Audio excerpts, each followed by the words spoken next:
warahmatullahi Hmm, wabarakatuh. Nahmaduhu wa nasta'inuhu wa nastaghfiruh wa na'udzu billahi min syururi anfusina wa min sayyiati a'malina may yahdihillahu fala mudhillalah wa may yudlil fala hadiyalah. Asyhadu an la ilaha illallah wahdahu la syarikalah wa asyhadu anna Muhammadan abduhu wa rasuluh alladzi la nabiyya ba'dah.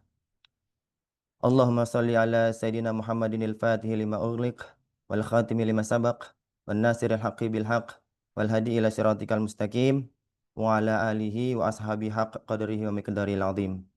Rabbi shrah li sadri wa yassir li amri wa hlul 'uqdatam min lisani yafqahu qawli. Baik, terima kasih utamanya buat Bapak Ibu yang malam hari ini sudah berkenan hadir. Kemudian terima kasih juga untuk Mira dengan pembukaannya tadi yang sangat baik sekali, luar biasa. Kemudian terima kasih juga buat Stephen Brain yang sudah kasih kesempatan buat saya pada malam hari ini untuk membawakan materi tema tentang intuiting. Ya benar, memang beberapa minggu ya, udah beberapa bulan saya nggak pernah mengisi lagi Brainity. Dan kemudian kemarin itu Mira menghubungi, ya insya Allah lah saya coba untuk mengisi tema kita malam hari ini.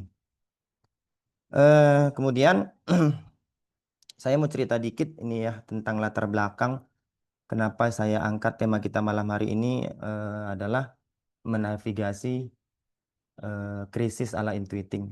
Sebenarnya inspirasinya saya dapat ketika membaca teori dari Gelsihi ya, Gelsihi tentang the passages ya, predictable crisis of adult life di buku atau di teorinya Gelsihi menyebutkan bahwa setiap tahapan dalam kehidupan manusia itu sebenarnya keniscayaan dan kita akan tetap mengalami krisis. Gitu menurut Gail Sihe. Jadi proses atau ketika krisis yang kita hadapi atau tantangan yang kita hadapi dalam setiap tahap kehidupan itu menurut Gail itu adalah hal yang wajar. Jadi setelah baca-baca pelajari teorinya si Sihi, kemudian saya coba eksplorasi lebih jauh, kok saya menemukan ada pertanyaan di dalam kepala, eh, kalau memanglah intuiting itu juga mengalami krisis, kira-kira apa sih pemicu yang jadi penyebab intuiting itu mengalami krisis? Apa penyebabnya? Kemudian gimana cara mengatasinya? Gimana cara menavigasinya? Atau minimal meminimalisir risiko yang mungkin terjadi bagi orang intuiting. Jadi itu sebenarnya latar belakangnya. Jadi coba eksplorasi, coba mencari relevansinya. Entah kenapa kepikiran di kepala saya, di Stephen itu kita kan ada namanya teori paradoks ya. Teori paradoks ini eh, ada sisi positif di diri orang di setiap MK, tapi ada sisi yang perlu diwaspadai. Jadi saya lihat kok relevansinya hampir-hampir sih saya lihat faktor yang perlu diwaspadai itu bisa jadi penyebab krisis di diri setiap MK, termasuk tadi malam hal ini kita membahas soal intuiting. Jadi di sisi paradoks yang perlu diwaspadai, sebenarnya kalau dilihat-lihat lagi kita cari relevansinya ini bisa jadi pemicu krisis di setiap tahap dalam diri, khususnya MK intuiting. Jadi sebelum kita masuk lihat di situ, jadi Mira izin ya saya nggak ada apa ini, nggak ada slide, nggak Oke, ada slide, silakan nggak ada Habib. slide. Karena asik mengeksplorasi, lupa hal teknis, lupa hal praktis, nggak sempet bikin PowerPoint. Kalau Rocky Gerung bilang, eh, orang yang pakai PowerPoint itu orang yang nggak punya power dan nggak punya poin. Tapi sebenarnya saya ada catatan dan sebenarnya ada juga catatan PowerPoint-nya. Kalau tidak pakai PowerPoint sama sekali, saya bukan hanya kehilangan power dan poin, tapi kehilangan pola juga 3 poin sekaligus. Jadi tetap ada catatannya sebagai oret-oret supaya saya punya pola gimana cara menjelaskannya nanti ke Bapak Ibu sekalian. Tapi seperti saya bilang tadi kan ada paradoksnya ya. Ini saya tunjukkan apanya aja deh. Sertifikasi. Bapak Ibu yang sudah pernah tes Steven pasti pernah lihat deh ya sertifikasi Tunggu ya. Sertifikasi di belakang sertifikat itu, khususnya di bagian paradoks. Share-nya udah kelihatan ya, Mir ya? Kalau dari device Mira belum kelihatan, Pak Habib. Mungkin boleh Kalau di-share. Oke, sudah. Tinggal, sudah ya. ya. Dari Bapak Ibu coba lihat lagi apa namanya sertifikasinya. Kemudian lihat di bagian sisi positif atau paradoksnya sisi positif yang perlu dibina dan hal yang perlu diwaspadai dari diri Anda sendiri. Khususnya pada malam hari ini kita membahas tentang intuiting. Jadi nanti di situ kita lihat ada nggak pemicu dari krisis yang dialami orang intuiting. Tapi sebelum masuk ke situ, saya ingin sedikit mengulas intuiting itu adalah ya sekedar mengingatkan kembali ya Bapak Ibu ya.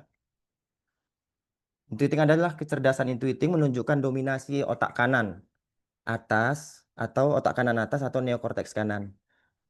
Di otak tersebut ya ada namanya lobus occipital yang berfungsi sebagai pusat interpretasi, ada pusat imajinasi, pusat perspektif. Nah, itu yang membuat orang intuiting itu cenderung senang berimajinasi, kemudian suka melihat gambaran masa depan, ya, kreatif. Nah, kreatifnya di sini coba kita pertegas lagi, kreatifnya orang intuiting itu bukan kepada hal-hal yang praktis, tapi cenderung kepada ide, gagasan, kemudian konsep, teoritis. Nah, itu dia ya. Kemudian unik. Nah, ini abstrak. Jadi orang intuiting itu abstrak, enggak konkret. Maka ide atau kreatifnya itu pada hal-hal yang cenderung abstrak. Eh, Bisa jadi kreatifnya itu diwujudkan atau dijawantahkan dalam bentuk yang praktis seperti lukisan atau apa namanya kerajinan tangan. Tapi cenderung itu lebih dominan pada orang sensing malahan, tapi pada orang intuiting dia kreativitasnya dalam hal yang abstrak, berbau teoritis, kemudian orientasinya jangka panjang, polanya beragam. Maka saya bilang tadi kalau saya nggak ada slide-nya, sebenarnya tidak bukan tidak ada sama sekali, tetap ada yang saya polakan supaya saya nggak ngelantur bicaranya. Jadi tetap ada polanya, tetap ada saya bikin catatannya.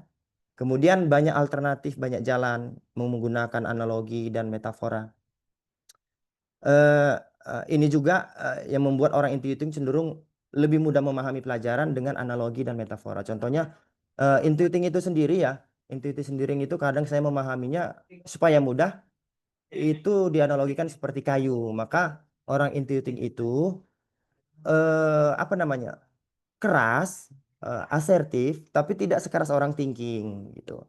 Kemudian dia apa namanya banyak alternatif, ibarat pohon, banyak cabang, banyak ranting. Analoginya begitu. Jadi dari situ, dari sisi itu yang bikin saya mudah memahami konsep Stephen, khususnya intuiting.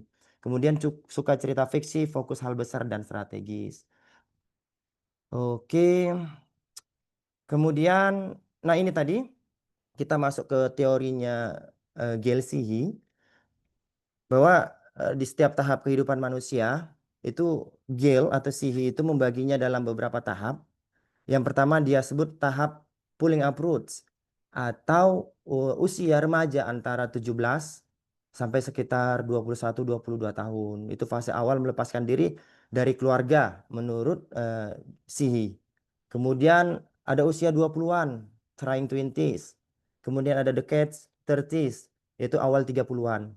Seterusnya ada sekitar sampai 1, 2, 3, 4, 5, 6, 7, 8, 9 tahap. Sampai usia 65 dan 85. Nah, menurut teorinya Sihi tadi, setiap tahap ini, eh, orang itu, setiap anak, setiap remaja pasti mengalami krisis. Tapi tema kita malam hari ini, kita spesifikasikan agar nggak terlalu melebar.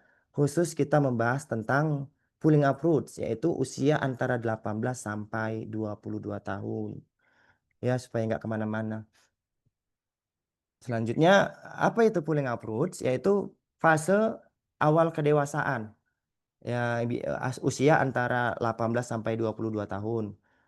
Kemudian, di fase ini seseorang mulai melepaskan diri dari ketergantungannya terhadap orang tua atau keluarga, kemudian untuk membangun identitas pribadinya sendiri, kehidupannya yang mandiri. Nah, menurut Gill juga, menurut Sihi, ada pergeseran psikologis di sini yang mendalam dari kita yang sebelumnya, dari orang yang sebelumnya masuk menjadi bagian keluarga, berusaha menjadi individu yang otonom. Nah, inilah tahapan pulling approach. Nah, menurut Gill, di sini juga seseorang itu akan mengalami krisis. Sekarang kita coba lihat apa sih krisis yang dialami pada fase ini. Yang pertama, Sihi menyebutkan krisisnya dia sebut namanya brace to break away, yaitu fase transisi tadi, ketergantungan dari orang tua menuju kehidupan yang otonom, kemandirian penuh, seperti orang yang lepas dari ibunya, dari susu atau lepas dari menyusui. Jadi makanya si Hei ini menyebutnya dengan brace to break away, yaitu melepaskan diri dari menyusui. Menurut Sihi, tantangannya adalah yaitu tadi melepaskan diri dari ketergantungan finansial dan emosional terhadap orang tua. Nah, tantangan itu menurut Sihi tadi menyebabkan krisis. Apa krisisnya? Yaitu perasaan bersalah atau takut mencoba hal baru sepenuhnya. Takut gagal. Nah, itu ya. Perasaan bersalah tadi atau takut mencoba sesuatu yang baru secara mandiri. Atau takut terpisah dari keluarganya, dari orang tuanya.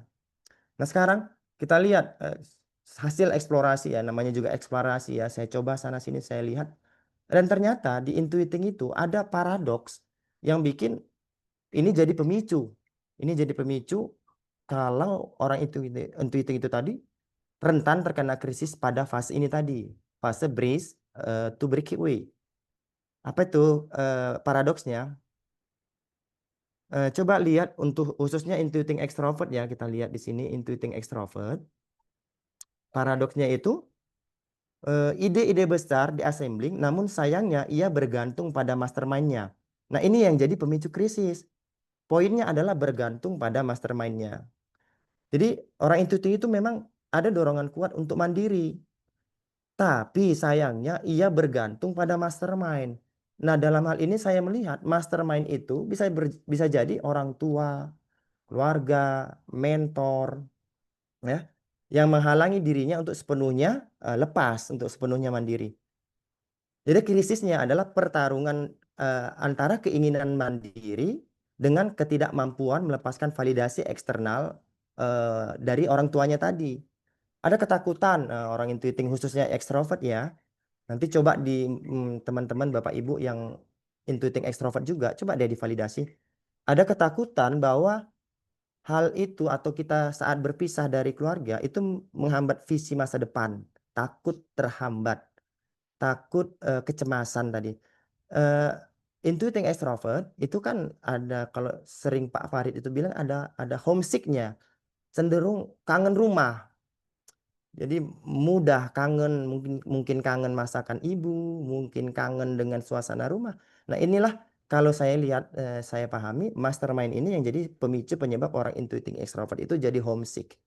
Ya, merasa bersalah atau takut karena memulai sesuatu yang baru berarti meninggalkan zona nyaman yang selama ini menyediakan ruang ide untuk mereka. Nah, itu tadi. Pemicunya adalah kita catat poinnya adalah bergantung pada mastermind-nya. Kemudian kita lihat dulu contoh konkretnya. Misalkan seorang intuiting extrovert ingin eh, kuliah keluar kota, namun ragu karena takut tidak mendapatkan dukungan finansial atau nasihat dari ayahnya atau ibunya yang dianggap mastermind-nya dalam tanda kutip. Atau muncul perasaan sedih, cemas, gelisah saat berada jauh dari orang tuanya. Inilah yang tadi homesick. Ya. Di antara semua MK ini Pak Farid pernah bilang itu, yang paling homesick itu intuiting extrovert. Nah, kemudian bagaimana cara menavigasinya atau bagaimana cara meminimalisir agar resiko homesick ini tadi, resiko breeze to breakaway ini tidak terlalu besar pada diri orang intuiting. Yang pertama yaitu kasih atau eh, berikan mereka pemahaman orang intuiting. Ini kita point of view-nya dari sisi orang tua untuk melihat kemandirian itu sebagai bahan bakar untuk mewujudkan visi. Tunjukkan bahwa kemandirian itu adalah bagian dari konsep, bagian dari cara konsep besar dia tentang masa depan. Sehingga dia merasa untuk mandiri itu tidak ada keterpaksaan. Kenapa? Karena ini bagian dari impianku untuk menjangkau masa depan. Memang ujung-ujungnya clear-nya itu orang intuiting itu ya harus impiannya harus clear. Sehingga keberaniannya untuk mandiri tadi bertambah besar. Nah, itu dia tadi ya. Sehingga tadi memperkuat identitas dia sebagai seorang yang visioner. Ini poin pertama. Kemudian ada poin yang kedua, krisis yang Sihi bilang, yaitu our merger and seeker self.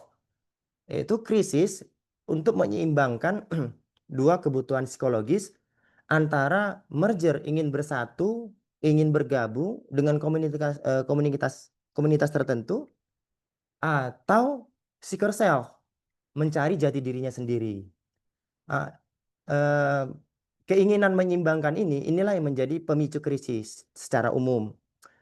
Tantangan untuk menyimbangkan dua kebutuhan ini adalah bagian dari satu kelompok atau menumbuhkan identitas yang unik menjadi pemicu krisis bagi remaja secara umum.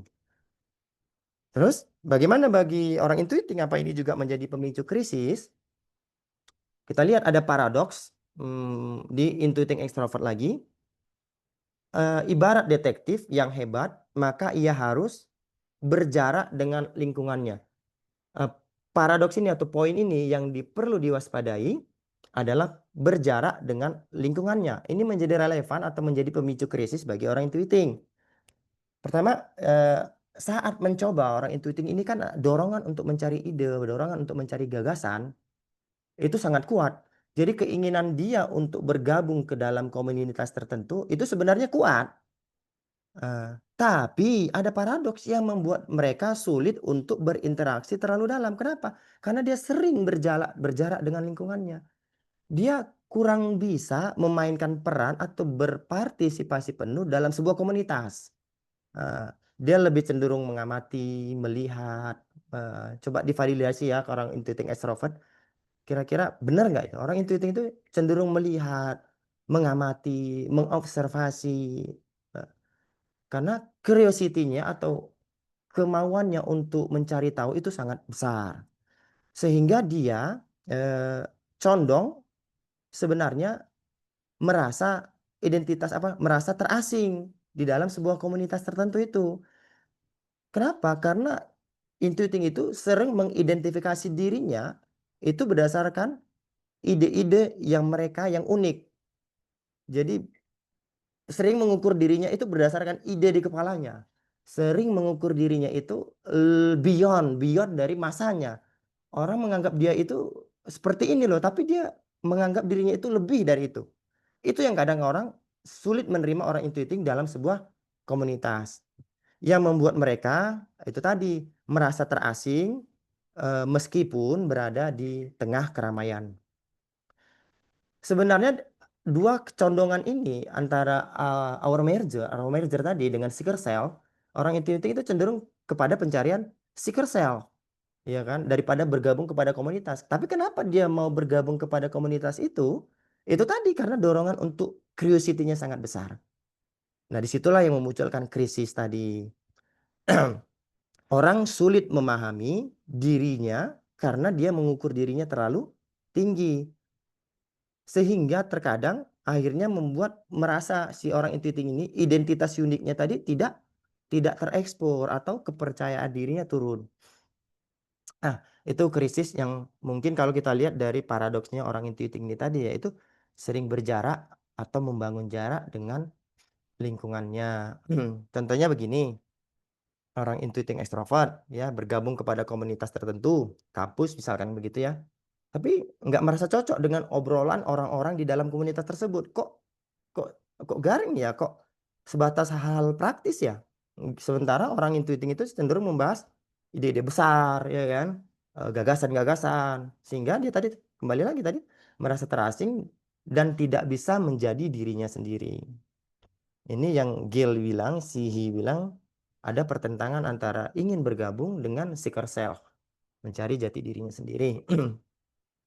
Nah, bagaimana menavigasi intuiting kalau ada di tahap ini, krisis seperti ini? Yang pertama, kita point of view-nya sebagai apanya ya, POV-nya sebagai orang tua. Bantu anak remaja tadi menemukan komunitas yang sefrekuensi. Atau kalau point of view-nya dari sisi remajanya ya, remaja tadi jangan jangan berlama-lama di komunitas yang nggak sefrekuensi, di komunitas yang nggak yang nggak sesuai. Jadi masuklah ke komunitas yang membuat kita merasa dihargai, membuat ide-ide kita merasa dibutuhkan, didengar gitu. Itu tadi sarankan atau sarankan tadi mencari forum atau kelompok yang memiliki minat yang sama, di mana mereka bisa menjadi diri mereka sendiri tanpa mengorbankan visi mereka, tanpa mengorbankan visi jangka panjang mereka.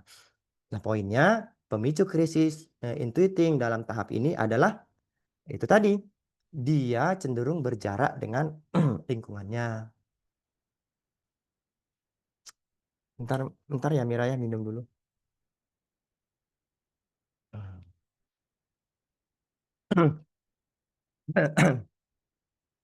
Oke, yang ketiga, Sihi menyebut namanya the inner custodian.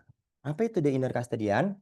Menurut pengertian Sihi tadi, yaitu suara aturan internal yang ada di dalam diri kita yang sebenarnya sudah ditanamkan oleh orang tua, keluarga, orang-orang mentor kita, guru kita. Jadi itu terinternalisasi di dalam diri. Sebenarnya tujuannya untuk menjaga kita tetap aman dan sesuai norma agama, norma masyarakat, norma hukum, dan lain sebagainya. Tujuannya agar kita tidak melanggar aturan.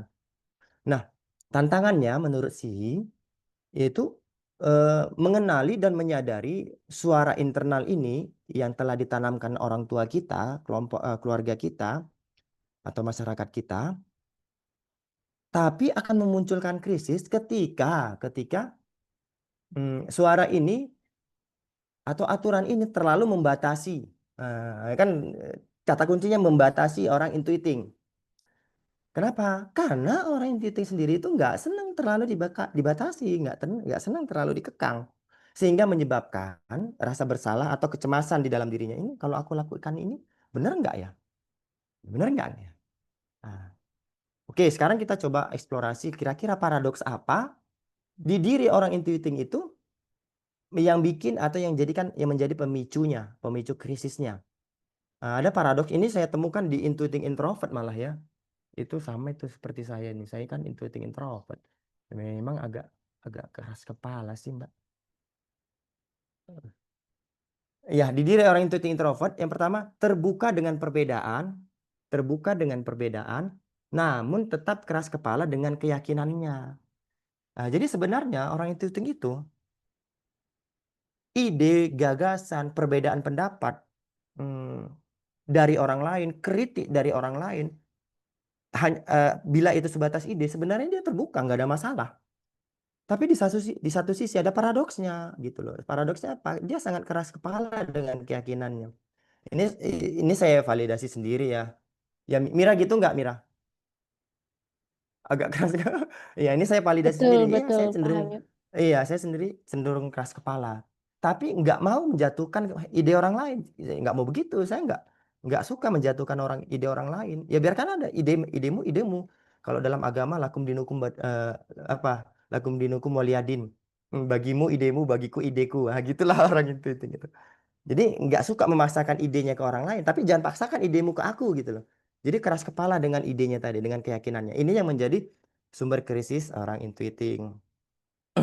Jadi suara inner custodian tadi atau aturan yang diinternalisasi oleh orang tua, keluarga, masyarakat di dalam diri orang intuiting yang tujuannya tadi menjaga norma supaya orang intuiting itu tidak melanggar aturan, berbenturan dengan idenya sendiri, berbenturan dengan keyakinannya sendiri.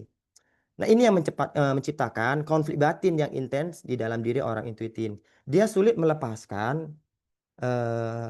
melepaskan diri dari aturan lama eh, atau mengikuti ide atau aturan baru atau gagasan baru atau keyakinan yang berasal dari dirinya sendiri. Nah, bagi intuiting itu tadi sering muncul apa namanya? Kalau sudah terlalu menghambat ya, ini disebut sering menjadi penghambat kreativitasnya orang intuiting untuk berinovasi, untuk menemukan sesuatu. Jadi aturan tadi berbenturan dengan ide-ide orisinal yang berasal dari atau ide-ide orisinal yang mereka miliki sendiri, yang sudah mereka pahami sendiri. Membuat mereka merasa terjebak antara mengikuti aturan tadi atau mempertahankan aturan yang sudah diinternalisasi oleh keluarga dan orang tua, atau mengikuti aturan yang kita yakini atau ide gagasan yang kita yakini sendiri. Itu krisis yang cenderung terjadi pada orang intuiting di tahap inner custodian. Contoh konkretnya, misalkan orang intuiting itu punya ide out of the box ya, berbisnis misalkan begitu kan. Tetapi suara batinnya atau aturan internal yang dia pahami di dalam dirinya dari orang tuanya tadi sering ngomong, jangan ambil risiko kayak gitu kan. Nanti kuliahmu terganggu, nanti kamu nggak tamat, jadi mapala mahasiswa paling lama gitu. Takut jadinya. Jadi ini yang membuat muncul kecemasan tadi, rasa bersalah kepada dalam diri orang intuiting pada remaja ya. Khususnya pada intuiting introvert yang memang cenderung punya keyakinan yang sangat besar. Jadi keras kepala dia dengan keyakinannya. Terus bagaimana cara meminimalisirnya atau bagaimana cara menavigasinya supaya risikonya nggak terlalu besar? Yang pertama, ajak orang intuiting itu tadi menafsirkan ulang nilai atau aturan tadi dari orang tuanya. Ditafsirkan ulang suara internal yang terjadi di dalam diri tadi, apakah aturan ini masih jalan, masih layak dengan mimpi besar, masih sejalan dengan mimpi besar kita, atau dalam konteks kekinian aturan yang orang tua berikan itu masih sejalan nggak dengan visi dan misi kita, masih sejalan nggak dengan konteks kekinian yang saya sebutkan tadi. Kemudian itu yang pertama, untuk diajak untuk menafsirkan ulang. Jadi bukan menolak mentah-mentah, bukan memberontak. Ajak deh orang intuiting itu mencari makna, menafsirkan ulang aturan internalisasi, aturan-aturan inner custodian yang sudah diberikan, ditanamkan kedua orang tuanya. Kemudian dorong mereka untuk mulai memilah mana yang menjadi pegangan, yang bisa dipegang, dan mana yang harus disesuaikan. Ya, misalkan aturan orang tua, kalau memang cocok dalam orang tua sudah menanamkan sholat tepat waktu, kita katakan begitu. Kalau ini masih relevan, masih layak untuk kita pegang, ya pegang gitu loh. Nah, kita sesuaikan. Kalau misalkan tadi, kalau mau disesuaikan misalkan, kan nggak harus tepat waktu. Sementara secara syariat, yang penting kan sholat. Memang ada keutamaan di tepat waktu. Tapi yang diharamkan itu nggak sholat sama sekali. Ini tadi, cari penafsiran ulang, disesuaikan. Jadi jangan saklek dengan aturan yang sudah ditanamkan kedua orang tua. Itu poin poin yang ke apa tadi ya? Yang keberapa tadi ya? Ketiga ya kayaknya. Yang ketiga ya, Mir ya. Yang ketiga. Kalau tidak salah, iya, Pak. Yang ketiga ya. Ini nggak terlalu cepat ya, Mir ya? Kok nggak terlalu cepat ya ceritanya ya. Nggak terlalu cepat, Pak Ya Habib. pas ya, bisa Pas. dipahami lah ya. Iya. Kadang-kadang orang intuiting, mohon maaf Bapak Ibu, sering ngomongnya itu cepet dan kemudian lompat-lompat karena tadi itu polanya beragam. Jadi penting juga ada PowerPoint tadi ya supaya nggak kehilangan pola. Yang keempat, eh, Sihi menyebut krisis ini dengan breaking away from the inner custodian. Apa maksudnya? Yaitu ketika remaja tadi berani mengambil tindakan untuk menentang atau memisahkan diri dari inner custodian, dari suara internal yang ditanamkan oleh keluarganya, orang tuanya, apalagi yang membatasi dirinya. Tapi ini cenderung disertai kemarahan dan pemberontakan. Makanya kalau di tahap awal tadi orang intuitif nggak selesai dengan navigasi risikonya, maka di tahap ini dia cenderung memberontak dan marah. Dia nggak tuntas menafsirkan ulang definisi atau aturan internal tadi di tahap yang pertama, krisis yang ketiga tadi. Di sini disertai pemberontakan. Sehingga tantangannya adalah si orang intuitif ini tadi berani menentang aturan internal tersebut. Krisisnya menurut si adalah pertarungan batin antara keberanian menentang atau takut gagal. Di sini krisis yang muncul pada tahap breaking away from the inner custodian. Nah, sekarang kita lihat paradoksnya di intuiting introvert lagi ini saya temukan. Apa itu paradoksnya? Orang intuiting itu nilai positifnya memang percaya dirinya sangat tinggi. Percaya diri sangat tinggi, namun memacu mesinnya terlalu cepat, seolah tanpa rem. Ini tadi, seolah tanpa rem ini adalah disertai kemarahan sehingga kurang pertimbangan. Yang dulunya mungkin dia merasa dikekang, ya, kebebasannya nggak diberikan, eksplorasinya dibatasi, sehingga tumbuh pemberontakan. Nah, di sini ada potensi atau paradoks yang harus diwaspadai yang bisa jadi pemicu di dirinya orang intuiting, yaitu memacu mesinnya terlalu cepat, seolah tanpa rem. Jadi orang intuiting itu sebenarnya berani untuk melepaskan diri dari aturan lama. Dia berani mengambil risiko dengan penuh kepercayaan diri yang sangat tinggi. Namun ini mendorong mereka untuk bertindak tanpa rem. Dan ini bisa berujung pada keputusan impulsif dengan konsekuensi yang besar. Itu tadi yang kegagalan tadi ya. Nah, krisisnya adalah pertarungan batin antara keberanian untuk berinovasi dan ketakutan akan kegagalan. Jadi sebenarnya dia berani ngambil risiko. Tapi kalau terlalu cepat, ini yang jadi penyebab krisis tadi. Kalau nggak pakai rem, ini yang jadi penyebab krisis tadi. Kalau tanpa pertimbangan yang dalam tanda kutip memang cenderung orang itu pertimbangannya kurang kurang komprehensif ya, khususnya dalam hal data dan teknis. Inilah yang berpotensi menyebabkan orang intuiting menjadi krisis atau yang menyebabkan menjadi pemicu krisis di tahap breaking away from the inner custodian. Sebenarnya ini adalah momen kalau dia berani dan penuh pertimbangan. Sebenarnya ini momen bagi orang intuiting untuk mandiri, terlepas dari rasa takut salah tadi, ya kan? Nah, contoh konkretnya orang intuiting introvert itu misalkan memutuskan berbisnis, mengerjakan proyek sampingan, tapi sekedar hasrat, hasrat sesaat, bukan impiannya, bukan visi jangka panjangnya, dan malah mengabaikan kuliah. Dia berani tapi cenderung nekat. Jadi poinnya adalah kalau memang itu selaras, ini cara menavigasinya ya. Fokuskan mereka pada visi jangka panjang. Kalaulah memang berbisnis tadi selaras dengan visi jangka panjangnya, ya diteruskan gitu loh. Sembari mempertimbangkan faktor-faktor X yang mungkin kurang teramati oleh orang intuiting. Ingatkan mereka bahwa apakah keputusan mereka masih selaras dengan cita-cita besar mereka. Kemudian kalau memang itu tadi kuliah tadi ya, contohnya kuliah tadi sambil berbisnis, tapi bisnisnya itu sebenarnya hanya sekedar apa ya, hasrat sesaat, minat sesaat ya. Kadang-kadang intuiting ini kan senang berubah-ubah, senang ini, itu yang disebut hasrat tadi kan, senang minat. Minatnya cenderung berubah-ubah. Nah, ingatkan kalau cuman sekedar sesaat itu akan kalah ya faktor prioritasnya. Lebih penting lagi kita mewujudkan visi jangka panjang. Misalkan kuliah tadi, kalau itu selaras dengan visi jangka panjangnya, ya lebih memilih kuliah. Apalagi kuliah dengan jurusan, misalkan orang intuiting cocoknya apa ya? Desain komunikasi visual gitu ya, atau bagian perfilman atau sastra, penulis. Kalau memang itu selaras dengan mimpi jangka panjangnya, menjadi seorang penulis, menjadi seorang desainer. Bisnis sampingan yang sekedar hasrat tadi, diingatkan lagi, ini sekedar hasrat loh. Impianmu jauh lebih penting, lebih berharga gitu loh. Nah, itu mungkin cara menavigasinya krisis pada tahap break away tadi from the inner custodian. Kemudian poin kelima, ini mungkin terakhir ya Mira. Udah berapa menit ngomongnya, ada 20 menit ya. Nggak Yang apa-apa, nggak kelima apa-apa. terakhir.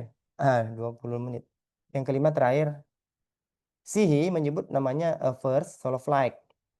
Ini metafora untuk tindakan yang pertama kali diambil seorang individu yang mandiri, seperti pindah ke kota baru, mendapatkan pekerjaan baru, dan atau memutuskan berbisnis atau hidup tanpa dukungan orang tua. Ini benar-benar seseorang itu, remaja itu benar-benar berani mengambil keputusan.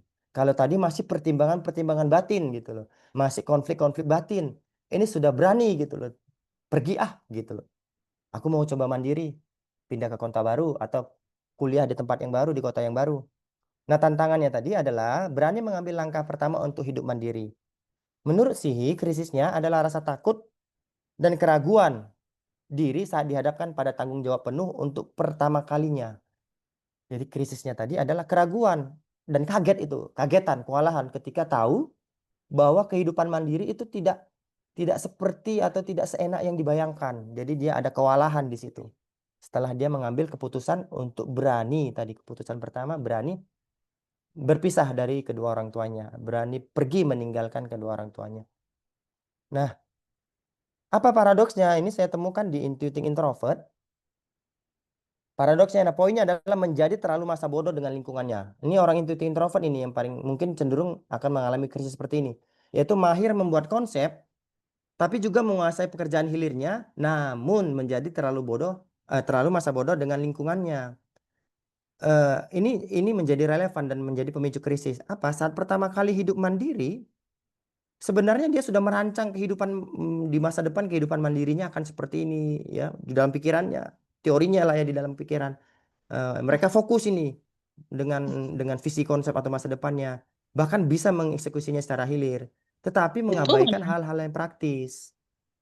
Karena apa? Krisisnya tadi, realitas hidup mandiri ternyata lebih rumit dari apa yang mereka bayangkan.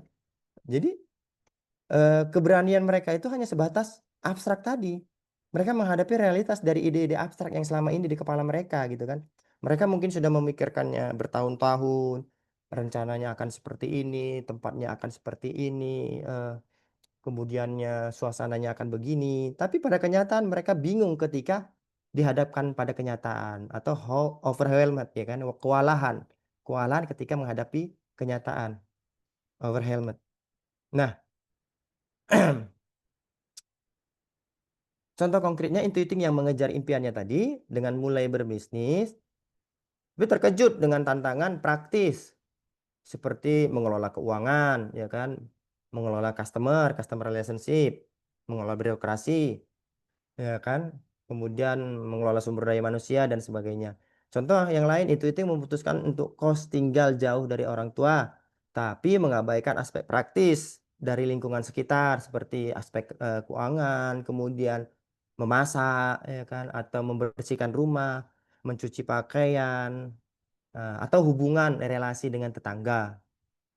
Terus bagaimana cara menavigasinya? Bagaimana cara meminimalisir konflik atau krisis di tahap ini?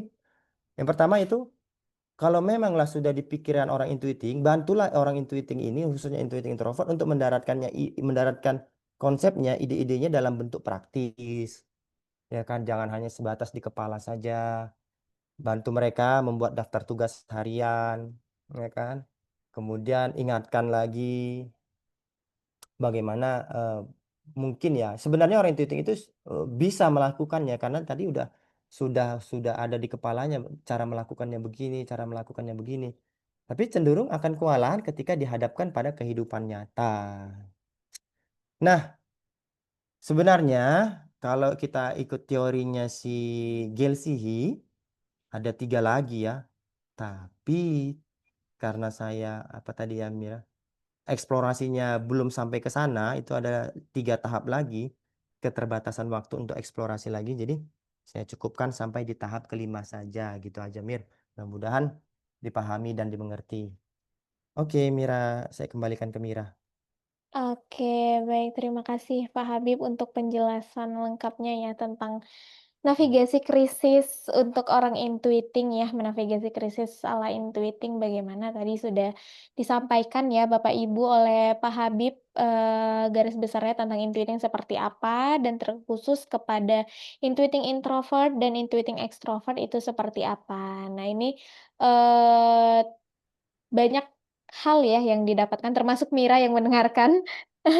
Rasanya seperti, apa ya, dapat pelajaran baru ya, terkhusus Mira yang mungkin, juga sedang memulai kehidupan dewasa yang seperti Pak Habib bilang ya.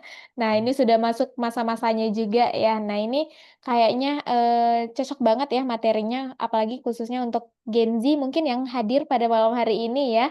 Gen Z Hmm. kelahiran tahun, 2001 ya, 2000 sampai 2004 ya atau 2005. Nah, ini apa yang disampaikan Pak Habib ini relate banget ya para intuiting yang Gen Z di kelahiran tahun 2000 itu. Nah, mmm, dan itu tadi ya yang Mira tangkap, eee, tentang apa yang menavigasi krisis oleh intuiting yang disampaikan Pak Habib, terkhususnya ya, mungkin banyak sekali orang tua yang balik lagi ya Pak Habib ya, orang tua Hmm. masih dalam POV-nya orang tua ya, kacamatanya orang tua itu melihat, "Oh, anak saya harus saya dukung, kalau saya kasih seperti ini, dia akan seperti ini." Pokoknya kita dukung aja. Nah, tapi terkadang sasaran dukungannya ini kurang tepat terhadap potensinya.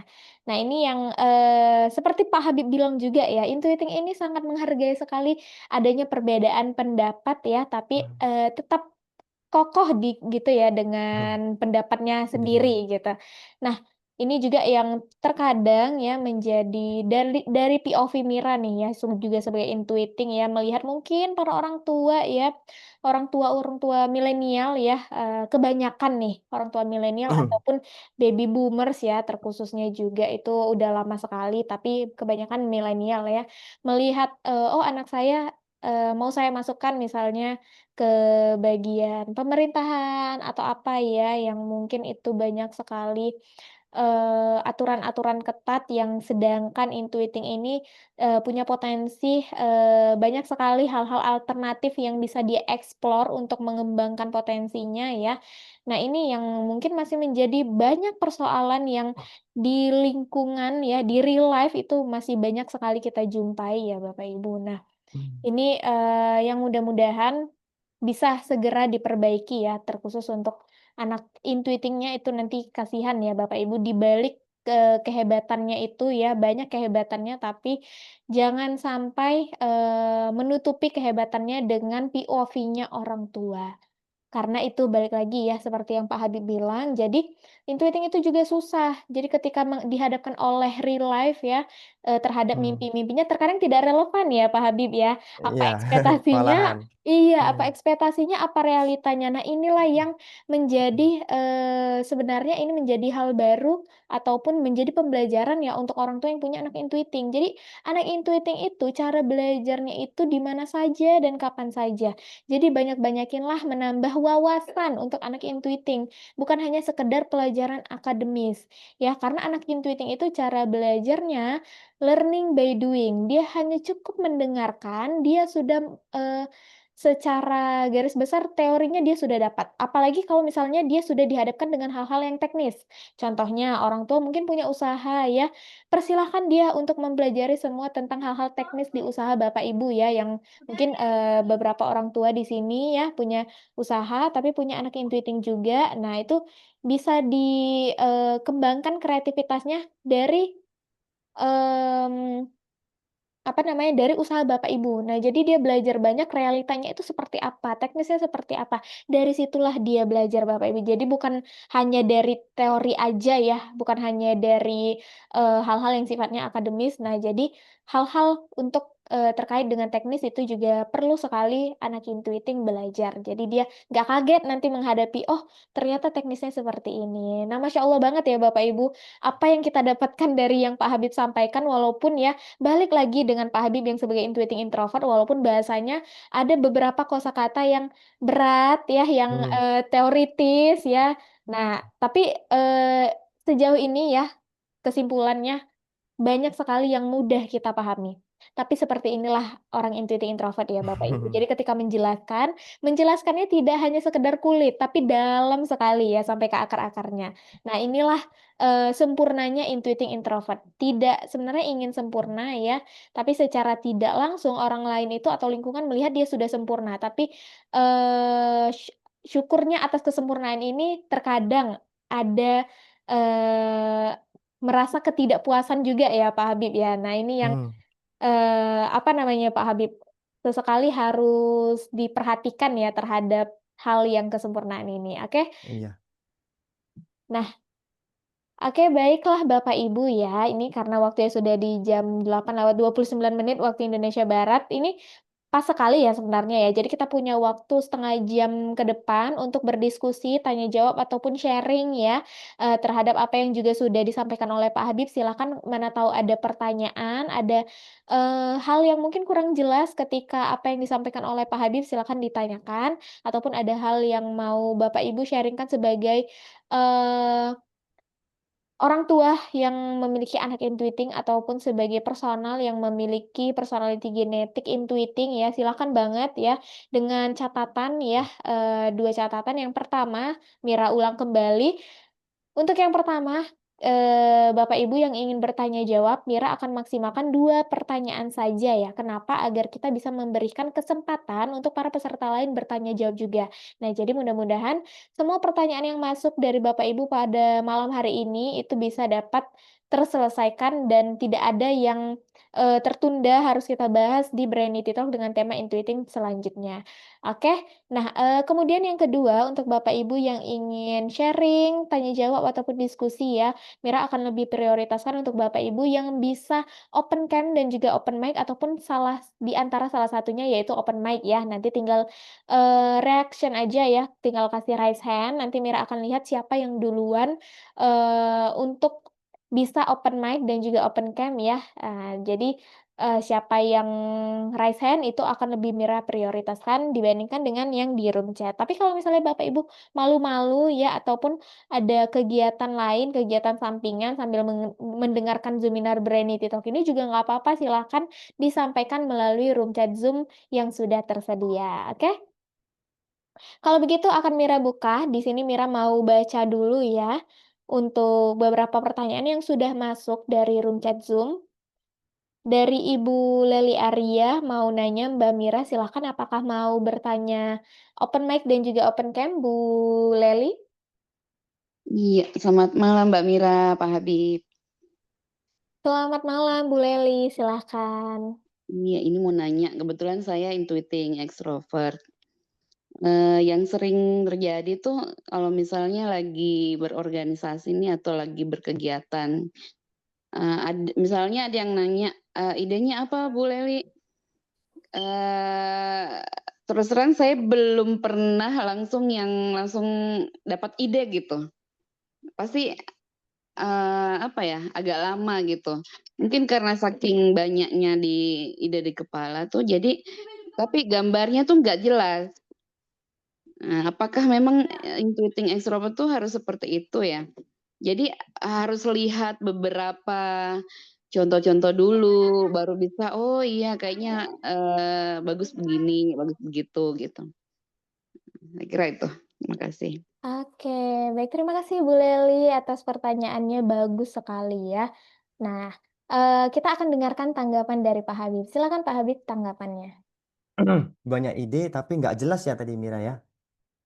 Ya, banyak ide tapi nggak jelas, seorang intuiting extrovert. Jadi mungkin melihat contoh dulu gitu ya, baru dapat ide gitu. Iya, kalau saya melihat Bu, orang intuiting itu memang nggak jelas. Memang nggak jelas Bu. Kenapa? Banyak ide dari nggak jelas ini kan menggambarkan bahwa kurangnya kemampuan intuiting dalam mencari data, mengumpulkan informasi, kemudian menganalisa, melakukan observasi lebih mendalam. Memang intuiting itu begitu, Bu. Kurang kurang dia bisa otaknya itu cenderung lebih menangkap pola besarnya. Pola besar yang dia tangkap, barulah dari situ dia bisa turunkan menjadi detail-detail kecil. Dan ini memang butuh energi, nggak mudah. Jadi kalau saya pernah dengar itu Pak Farid atau Solver Ferris, kalau nggak salah ngomong, kalau lah orang itu udah punya banyak ide, kemudian punya satu aja ide yang dia eksekusi, dia jalanin, itu udah paten, udah bagus Bu. Jadi agar dia gambarnya semakin jelas, eksekusi Bu. Jangan di pikiran aja. supaya itu tadi latihannya orang intuiting itu menambah bobot. Jadi menambah bobot itu membuat gambarnya semakin jelas.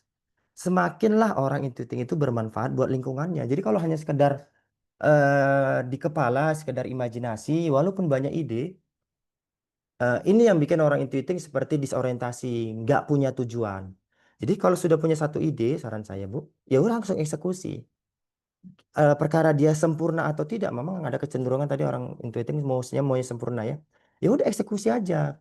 Sempurnanya nanti dicicil di awal, deh sambil jalan bukan di awal, dicicil sambil jalan. Perbaiki pelan-pelan, perbaiki pelan-pelan, perbaiki pelan-pelan. Maka itu yang jadi membuat orang intuiting tadi perfeksionisnya bisa muncul di situ. Mungkin itu Mira, kira-kira tanggapannya. Oke, baik terima kasih Pak Habib Hmm. tanggapannya. Sudah jelas ya Bu Leli Arya atas Hmm. pertanyaannya, jawabannya sudah terjawab. Iya, mungkin Hmm. benar apa namanya menuntut kesempurnaan yang mungkin iya. Jadi Iya, itu mungkin yang membuat saya tuh agak nggak nampak gambarannya. susah berjalan gitu. Iya. Jadi dikumpulin dulu sampai sempurna tuh baru bisa jalan.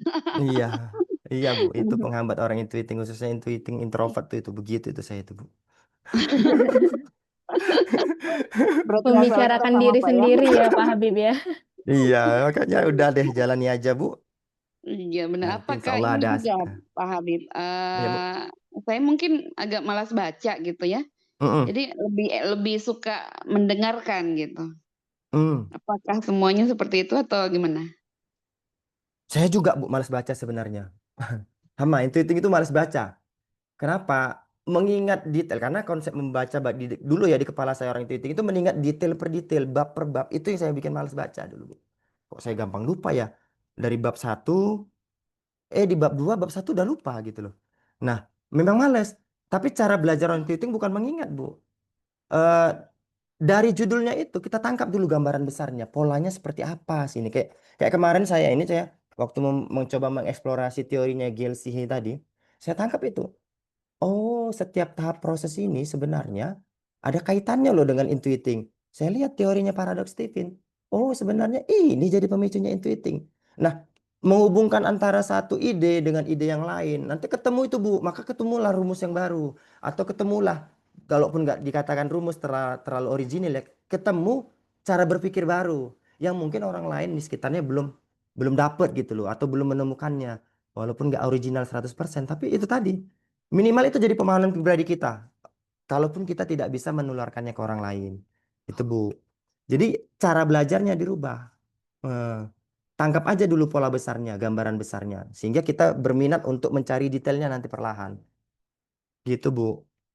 Hmm. Oke, iya, makasih Pak Habib, Mbak Iya Mira. Bu. Oke, sama-sama. Terima kasih juga Bu Leli Arya atas pertanyaannya. Nah, ini membicarakan tentang intuiting ya.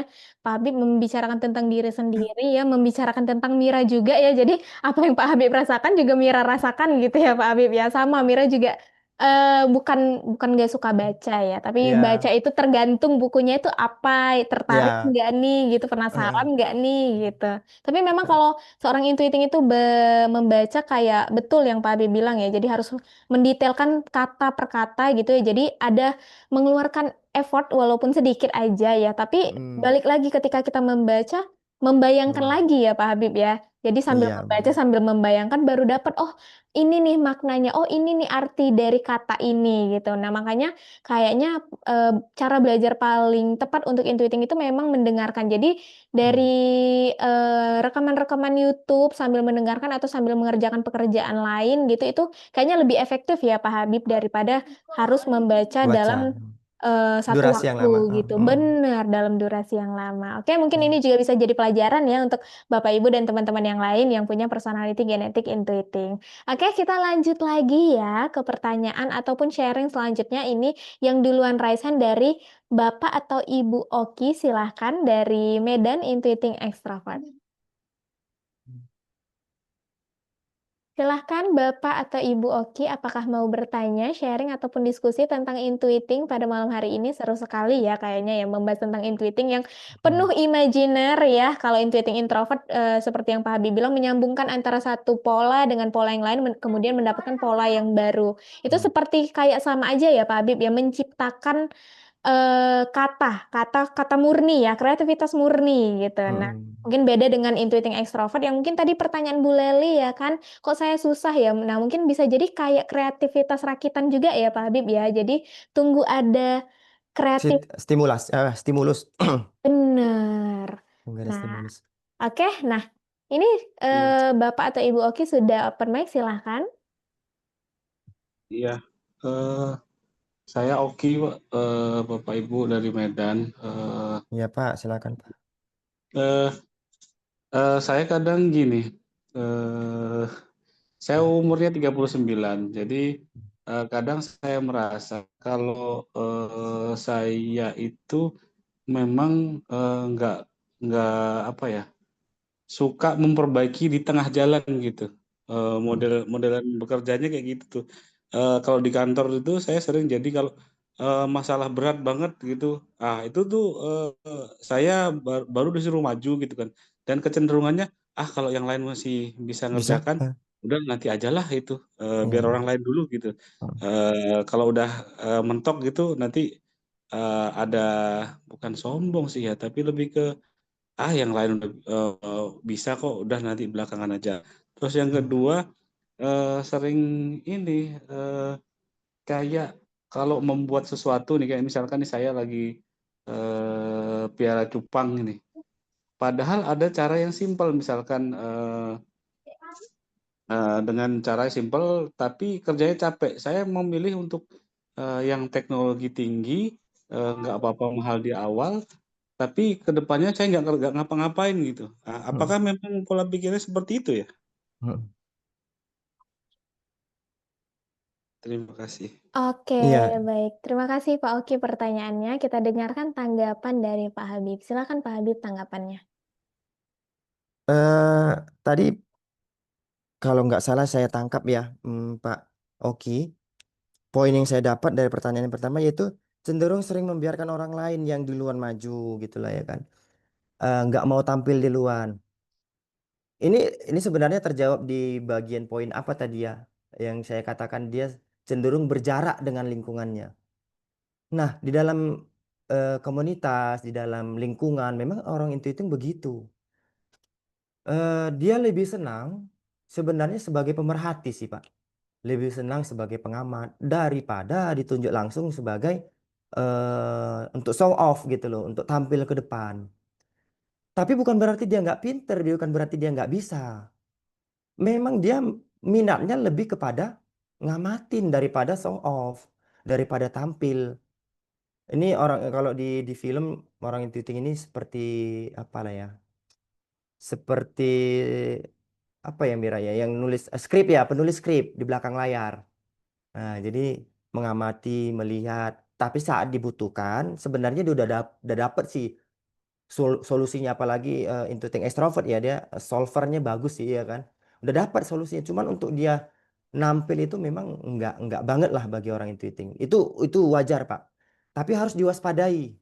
Ya, itu kan paradoks tadi kan, harus diwaspadai. Jangan terlalu berlebihan. Kalau memang kita yakin dengan potensi tadi, kita yakin dengan solusi yang kita berikan itu apa namanya? Orang nggak kepikiran, ya kenapa kita nggak kasih gitu loh. Kasih aja Pak, ini solusi yang aku bikin gitu. Jelasin solusinya. Tapi di kecenderungan di awal, apalagi intuiting yang remaja, itu memang males, nggak suka tampil ya Pak ya. Jadi kembali lagi paradoksnya tadi, hal yang perlu diwaspadai di diri orang intuiting. Kemudian, apakah ini kan kapitalisasi? Kalau saya melihatnya, saya kok lebih cenderung lebih memilih, kata Bapak Bella tadi ya, lebih memilih eh, memakai teknologi yang mungkin berbayar, tapi saya ke depannya nggak terlalu capek, nggak terlalu ribet, nggak terlalu eh, apa namanya kewalahan. Lah memang begitu juga orang intuitif, Pak. Cara kerja orang intuitif begitu. Maka pendekatan yang terbaik untuk orang intuiting itu misalkan dia sebagai bos, itu pendekatan impersonal, jangan terlalu deket dengan orang gitu. Jangan terlalu terlibat terlalu dalam dengan urusan pribadi orang. Orang intuiting memang begitu, Pak. Tapi memang itu tadi harus diwaspadai. Lihat situasi dan kondisinya. Kalaulah memang itu jadi pemicu krisis ya, kalaulah memang saat itu dibutuhkan kita untuk memberikan solusi, ya tetap diberikan solusi. Tapi kembali lagi ke pertanyaan Bapak soal kapitalisasi, iya Pak, orang intuitif memang begitu. Dia cenderung memikirkan di awal, langkah besarnya, gambaran besarnya, aku akan bikin begini, kemudian dia kerjakan menggunakan software walaupun mahal, yang penting di belakang tadi, dia nggak capek. Karena orang intuitif itu energinya dikit, dia nggak mau ribet di belakang, dia nggak mau capek, nggak mau keluar banyak tenaga. Dia ingin mengkapitalisasi, dia ingin bisa mengontrol semuanya tanpa harus keluar energi terlalu banyak. Gitu Pak, kesimpulannya, jawabannya Pak. Oke, sudah terjawab ya Pak Oki atas pertanyaannya. Terima kasih. Iya Pak Oki, sama-sama. Oke, baik. Terima kasih kembali Pak Oki atas pertanyaannya. Nanti kalau ada yang mau ditanyakan lagi ya, boleh kita sharing-sharing lagi nanti di sesi selanjutnya. Oke, kita lanjut lagi ya Bapak Ibu ke pertanyaan ataupun sharing selanjutnya ini dari Ibu Kamelia yang sudah raise hand. Silakan Ibu Kamelia, apakah mau bertanya, sharing ataupun diskusi? Silakan open mic dan juga open cam kalau bisa ya, biar interaktif kita lebih ada lagi. Silakan. Iya, open voice aja ya, Mbak. Hmm. Assalamualaikum warahmatullahi wabarakatuh. Saya Kamelia Waalaikumsalam. dari Tanjung Pinang. Pak, saya mungkin sharing dan bertanya juga ya. Sebenarnya saya juga intuiting introvert, sedangkan anak saya intuiting extrovert. Jadi saya sebenarnya dulu waktu umur saya sekarang 35, dulu waktu masih muda-mudanya memang saya ambisius tapi nggak mau tampil gitu. Saya ambisiusnya itu kalau misalkan saya ingin sesuatu gitu, dan itu energinya barbar gitu. Tapi setelah itu tuh abis itu kayak capek banget badannya gitu, kayak capek banget pikirannya gitu. Akhirnya kembali ke ya kalau nggak tidur gitu, apa olahraga. Jadi seperti itu. Nah, terus akhirnya saya punya anak.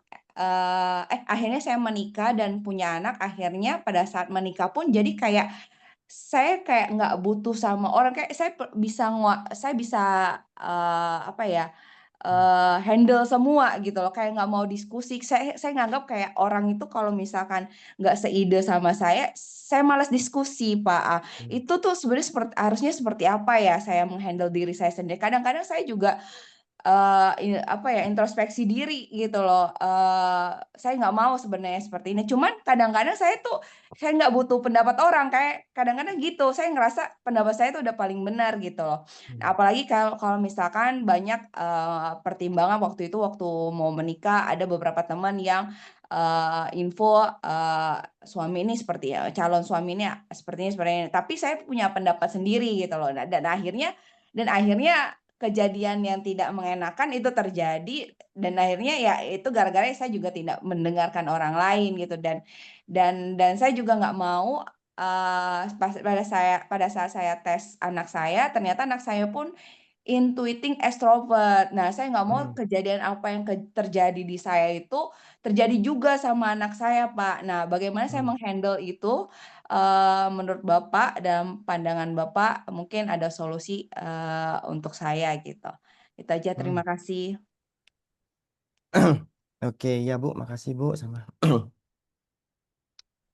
Yang pertama tadi ya, saran soal ibu yang sebenarnya bisa mengerjakan semuanya seperti nggak peduli atau nggak butuh dengan orang lain. Inilah tadi yang saya bilang tadi, paradoksnya orang intuiting, ya memang benar-benar harus diwaspadai Bu. Tadi juga udah saya jelasin ya kan, bahwa orang intuiting itu sebenarnya mahir membuat konsep dan menguasai pekerjaan hilirnya, namun apa ya, terlalu masa bodoh dengan lingkungannya, nggak peduli apa pendapat orang lain, ya kan? Kurang empati ya, Pak ya? Apa kurang empati ya saya tuh ya? Saya juga kadang-kadang apa kurang empati ya orang introvert ini gitu. Kalau dikatakan empati itu ada di dalam, empati itu kan pasti di dalam hati ya. Maka sebenarnya orang intuiting itu mm, kerasa sebenarnya gitu loh. Kalau menurut saya ya, kan dia ada feelingnya sekitar 40%. Sebenarnya kalau dikatakan empati, orang intuiting itu masih bisa berempati. Tapi karena paradoks ini tadi, dia keras kepala dengan keyakinannya, kemudian kadang bermimpi atau melewati zamannya, beyond dengan zamannya yang dengan konteks kekinian tadi, dia kurang peka. Nggak, nggak, nggak mudah memahami hal-hal teknis, nggak respect dengan hal-hal teknis tadi. Ini cenderung diabaikan. Maka kalau tadi yang pertanyaan tadi apa ya Bu ya? Apakah saya, apa tadi Bu? Saya jadi agak disorientasi tadi. Ya Yang apakah pertama itu tadi.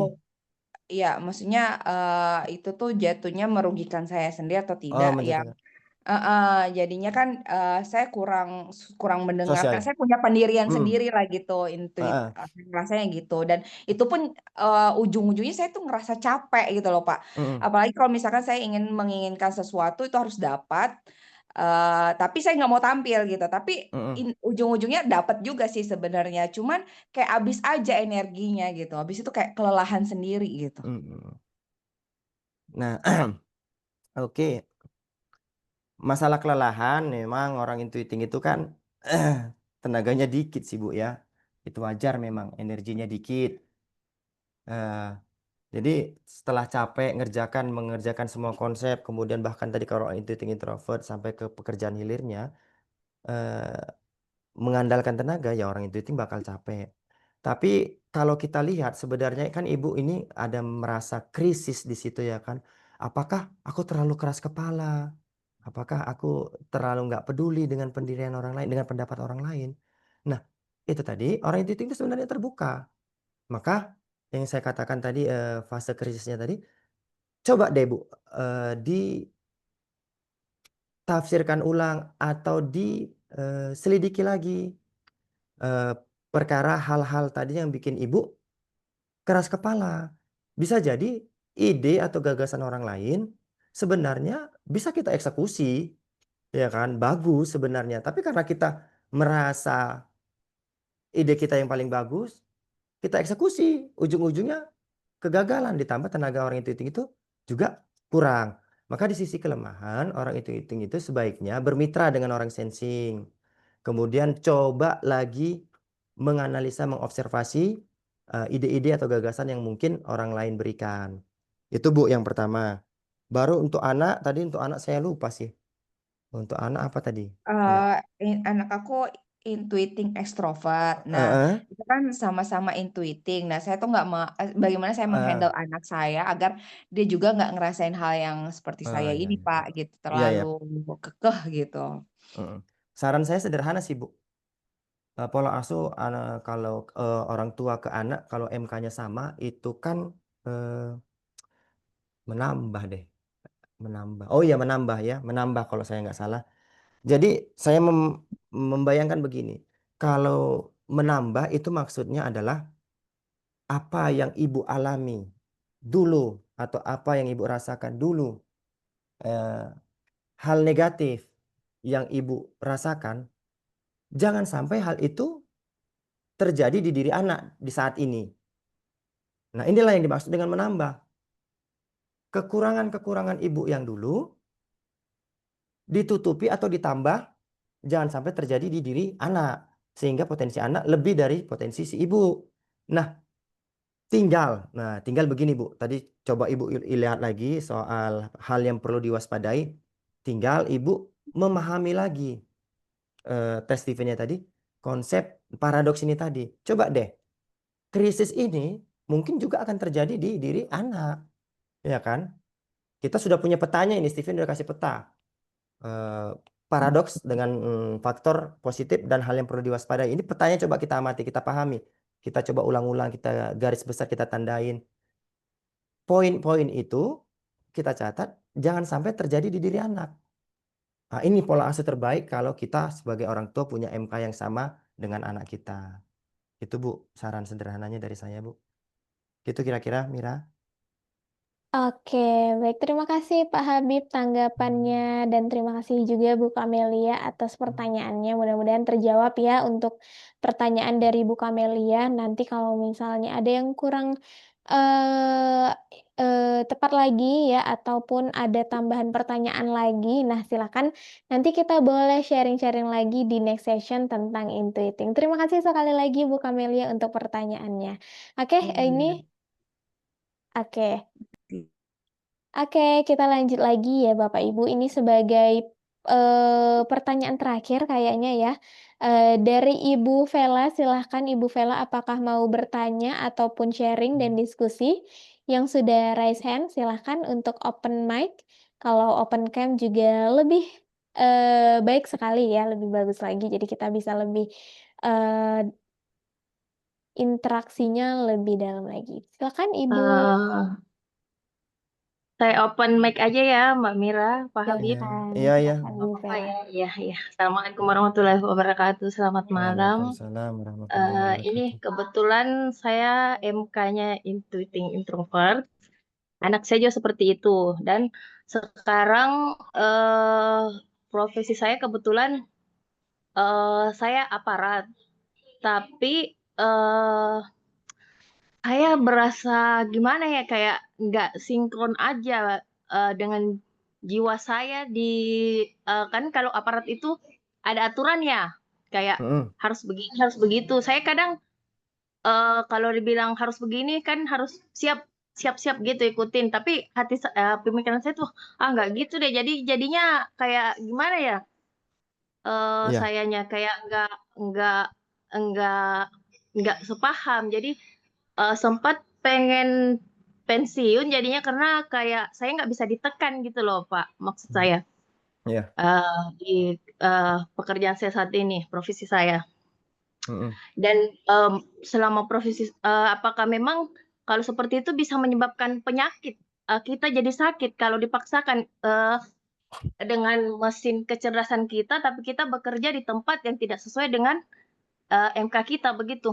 Karena waktu itu kan saya belum paham kalau ada seperti itu, Pak Habib. Seperti Iya, iya. mesin ya, terus asal masuk aja gitu waktu itu. Maaf Bu, Eh, saya tanya dulu. Yang nggak selaras di pekerjaan Ibu saat ini apa menurut Ibu yang nggak selaras tadi? kayak Contohnya apa ya? konkretnya? Kayak menurut saya, aduh nggak apa-apa kok seperti ini, nggak terlalu kalau kayak di militer begitu kan harus yang kayak bagaimana begitu, kayak agak Oh, disiplin. Ibu TNI Iya, ya? saya aparat, iya betul. Oh, iya, iya. Makin ke sini makin saya ini makin kayak jadinya, aduh, mau dibilang tertekan juga enggak, tapi kayak gimana ya, kayak terlalu apa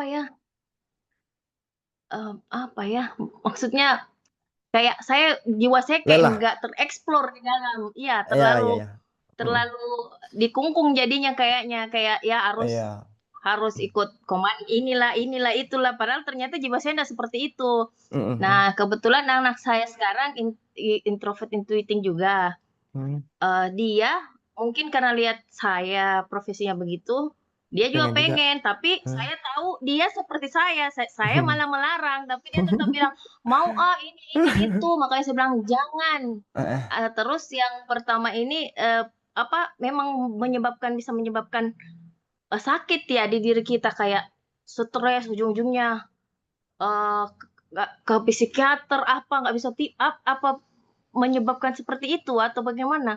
Itu yang saya tanyakan, karena semakin ke sini saya kayak nggak ada Nggak semangat nyaman. gitu loh Pak kalau ke ini. Iya, begitu. Iya, Maksud iya. saya kayak bukan diri saya semakin ke sini. Iya, tapi Iya, ibu udah sadar lah ibu intuiting ya. iya, pas Yakin ya, ada saya yakin ya. itu tes, saya sudah tes. Pantesan saya kayak saya lebih suka kayak apa ya? Kayak berbicara kayak kasih orang saran, nasihat, begitu-begitu Pak, yang kayak apa ya? Filosofis lah, filosofis. Motivator. Ya, begitu. Bahasa-bahasa Saya nggak suka filosofis yang kan. Formal, ya konkret. seperti itu. Ya, ya, Bu.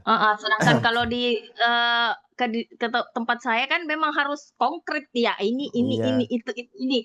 Nah, iya, saya agak gimana ya maksud saya begitu, Pak. iya, Terus kalau memang kita intuiting introvert itu memang kalau lagi stres apa semua pekerjaan dikerjakan ya, mulai dari ini ke sini ke sini ke sini ke sini. Kalau lagi datang ininya krisisnya atau apanya lagi ini, mm-mm. pokoknya nggak berhenti.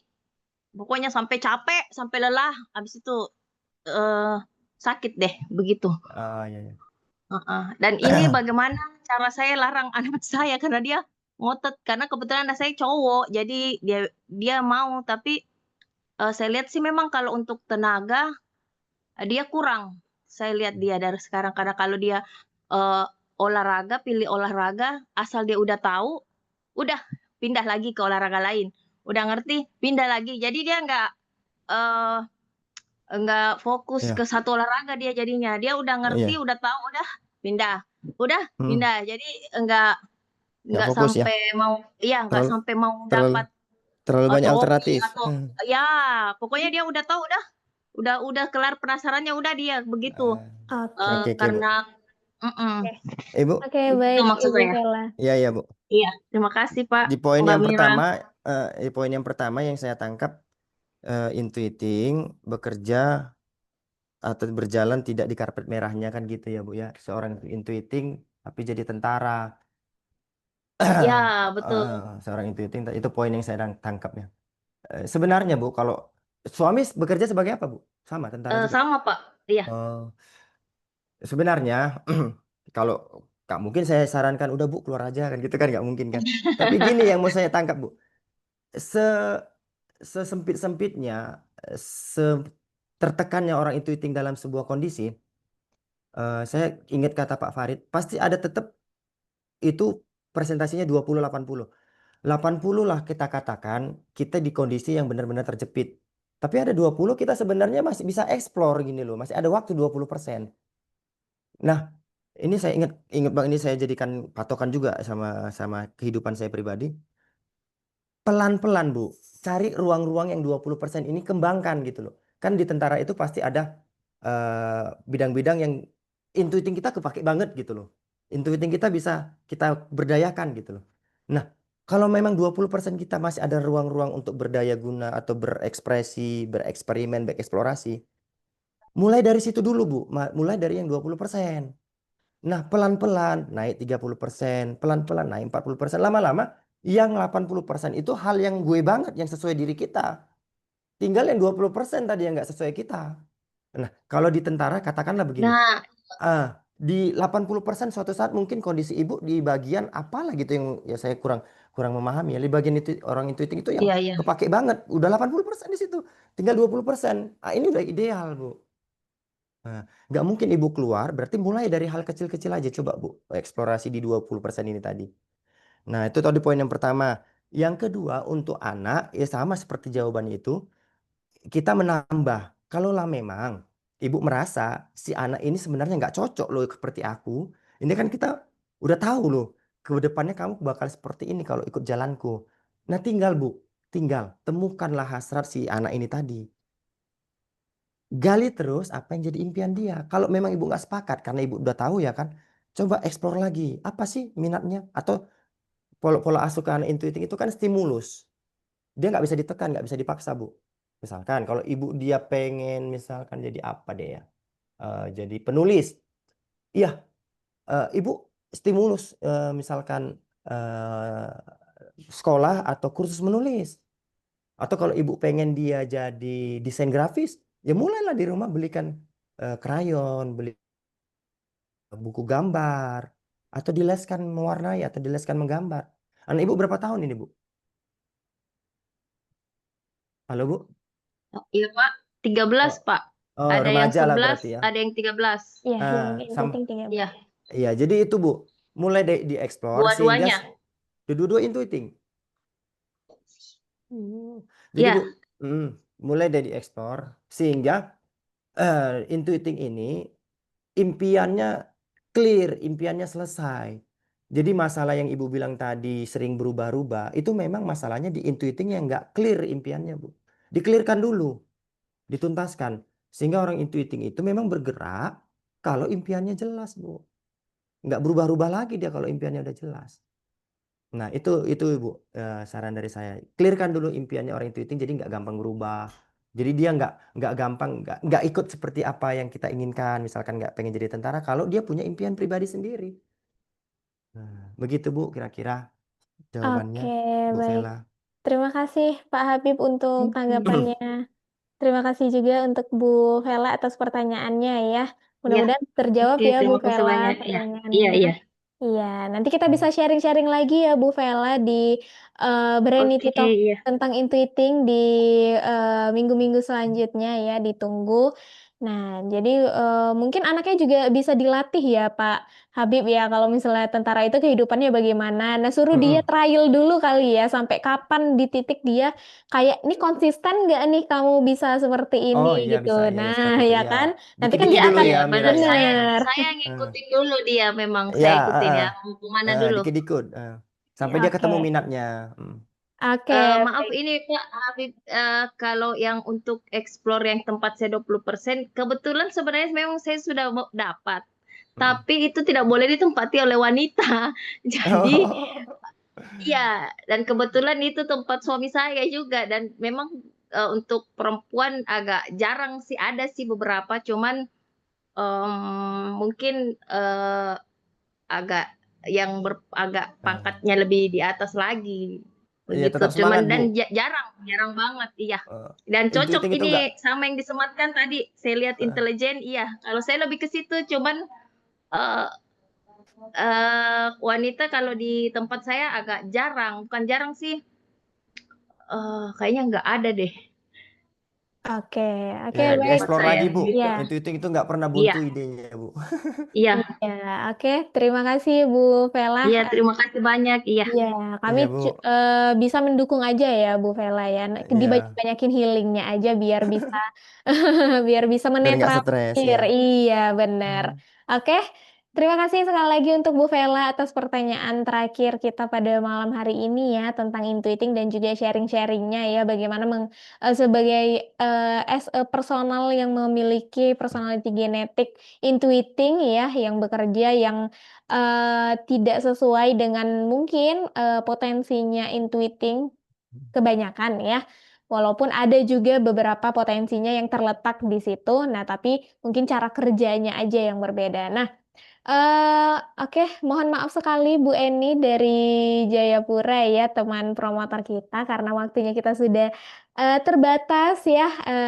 Mudah-mudahan kita bisa sharing-sharing lagi ya di minggu selanjutnya tentang intuiting, Bapak Ibu. Dan itu tadi sisa waktu kita itu diisi oleh pertanyaan yang interaktif sekali ya, Pak Habib ya, open mic semuanya. Jadi mohon maaf sekali untuk Bapak Ibu yang pertanyaannya diajukan melalui room chat Zoom. Sebelumnya tadi juga Mira sudah sampaikan, Mira akan lebih prioritaskan untuk Bapak Ibu yang ingin sharing dan juga tanya jawab bisa open mic dan juga open cam, nanti tinggal raise hand aja. Jadi untuk pertanyaan Bapak Ibu yang mungkin belum sempat terjawab pada Zoominar Berenity Talk kita pada malam hari ini, sekali lagi Mira mohon maaf karena waktu kita yang terbatas. Mudah-mudahan kita bisa berjumpa kembali di eh, minggu selanjutnya ya, di Brainity Talk sesi selanjutnya tentang tema intuiting ya. Silakan Bapak Ibu jangan disia-siakan lagi nanti ya waktunya. Kalau misalnya sudah selesai materi, silahkan ya rebutan siapa yang duluan raise hand untuk bisa bertanya untuk pertanyaan yang mungkin ketinggalan. Astagfirullahaladzim.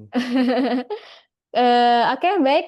Terima kasih Bapak Ibu. Terakhir Pak Habib untuk penutup malam hari ini kita tentang intuiting. Apakah ada closing statement tentang intuiting yang mungkin bisa disampaikan untuk Bapak Ibu sebagai personality genetik intuiting ataupun memiliki anak intuiting, karyawan intuiting, rekan kerja intuiting ataupun siapapun itu yang intuiting, silakan Pak Habib. Halo, Pak Habib masih ada? Tadi kameranya sempat bergeser ya. Gimana Pak Habib? Halo Pak Habib, apakah masih tersambung?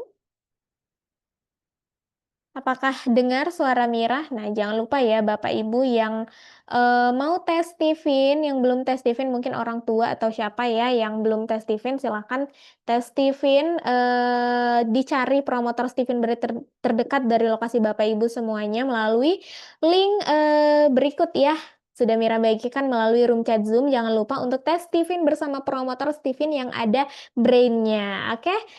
Baiklah, karena Pak Habib mungkin sempat terputus ya, mungkin Mira mewakilkan saja ya Bapak Ibu untuk penutup dari Berenity Talk kita malam hari ini. Mira mewakilkan juga dari Pak Habib ya, tentunya walaupun Pak Habib terputus saat ini, tapi tentunya terima kasih banyak untuk Pak Habib, Mira ucapkan mewakili dari Steven Brain yang sudah menyempatkan waktunya pada malam hari ini untuk menyampaikan materi yang sangat luar biasa ya tentang intuiting dengan sangat baik dan juga sangat jelas. Alhamdulillah antusias malam hari ini juga sangat baik sekali dari Bapak Ibu semua dan alhamdulillah Brainity Talk kita pada malam hari ini juga dapat terselesaikan dan berjalan dengan lancar. Dan tentunya terima kasih banyak juga untuk Bapak Ibu dan teman-teman Sobat Brainity Talk yang sudah setia mengikuti event Brainity Talk khususnya pada malam hari ini ataupun di malam-malam sebelumnya ya. Dan ini bukanlah akhir dari perjumpaan kita karena insya Allah kita akan terus terhubung dan berkomunikasi dan mungkin kita akan berjumpa kembali di lain waktu di event-event Brainity lainnya terkhusus di event Brainity Talk di minggu selanjutnya dengan tema feeling. Dan siapa narasumbernya ditunggu ya Bapak Ibu untuk informasi berikutnya.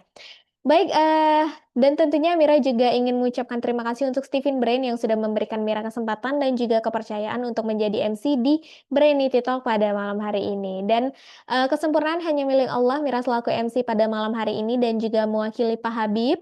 Memohon maaf jika ada kesalahan ataupun kekhilafan dalam bertutur kata dan juga penyampaian ya Bapak Ibu. Mari kita akhiri dengan hamdalah alhamdulillahirabbil alamin. Demikian Brainity Talk kita pada malam hari ini. Semoga apa yang sudah disampaikan dapat memberikan manfaat dan juga kebaikan untuk kita semuanya. Sekali lagi jazakallah Mira ucapkan untuk Bapak Ibu semua. Kami pamit undur diri. Semoga kita masih diberikan kesempatan untuk berjumpa kembali di Brainity Talk selanjutnya. Selamat malam, selamat istirahat. Wassalamualaikum warahmatullahi wabarakatuh. Terima kasih Bapak Ibu Waalaikumsalam. semuanya. Terima kasih sekali lagi Pak Habib. Izin Mira Iya kelempar tadi.